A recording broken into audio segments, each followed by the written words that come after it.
तो दोस्तों इस वीडियो में हम एंगुलरिटी के एक ऑल्टरनेट प्रैक्टिस के बारे में देखते हैं। तो दोस्तों हम में से बहुत लोगों को ये डाउट हो सकता है कि फीचर्स और फीचर ऑफ साइज के बीच का रिलेशनशिप चाहे 0 डिग्री हो या फिर 90 डिग्री हो या 180 डिग्री हो या फिर 270 डिग्री हो या फिर इनके अलावा और कोई भी एंगल हो, लेकिन ये सारे आखिर में है तो एंगल ही।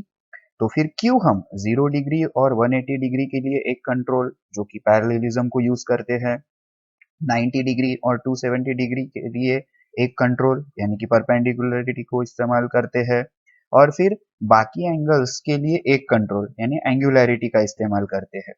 ऐसे तीन कंट्रोल्स को क्यों रखा गया है? तो बहुत सारे डिजाइन इंजीनियर को ये कंफ्यूजन था और ये एक वैलिड पॉइंट भी था।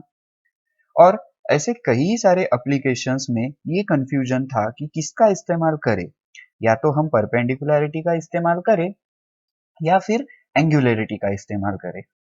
तो दोस्तों जैसे कि इस एग्जाम्पल में यहाँ पे हमें दो डेटम्स दिए हैं, ये बैक सरफेस है डेटम ए और बॉटम सरफेस है डेटम बी।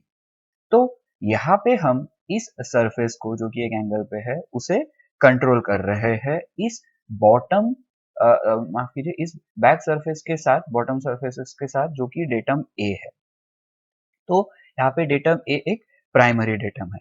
तो दोस्तों अब इसमें कोई डाउट नहीं कि ये सरफेस प्राइमरी डेटम ए के साथ परपेंडिकुलर है, लेकिन जब हम बात इस डेटम बी की करते हैं जो कि ये बॉटम सरफेस है और हमें जो सरफेस कंट्रोल करना है जो कि ये सरफेस है, तो इन दोनों के बीच का एंगल 90 डिग्री नहीं है, ये दोस्तों परपेंडिकुलर नहीं है, इनके बीच का एंगल कुछ अलग है। जैसे कि इस केस में इनके बीच का एंगल है 45 डिग्री।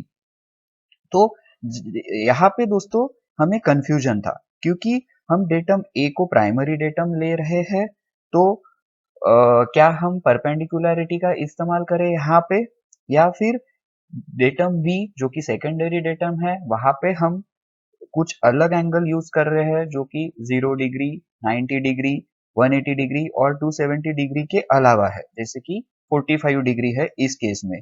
तो क्या हम एंगुलरिटी का इस्तेमाल करें? तो कुछ लोग यहाँ पे परपेंडिकुलरिटी ले रहे थे और कुछ लोग यहाँ पे एंगुलरिटी ले रहे थे, तो इसके कारण काफी कंफ्यूजन हो रहा था।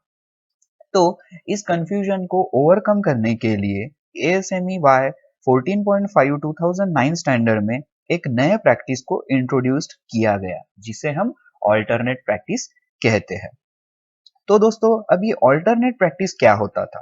तो ड्राइंग में जब भी कभी हमें परपेंडिकुलरिटी या फिर पैरेललिज्म का इस्तेमाल करना होता था, तो ऐसे सारे केसेस में हम सीधा एंगुलरिटी का ही इस्तेमाल करते थे, जिसे अब हम इस एग्जांपल से देखते हैं कि जहाँ यहाँ पे ये जो सरफेस है ये बॉटम सरफेस के साथ पैरेलल है, लेकिन यहाँ पे हम पैरेललिज्म का इस्तेमाल ना करते हुए एंगुलरिटी का ही इस्तेमाल करेंगे जो कि हमें पैरेललिज्म ही शो कर रहा है।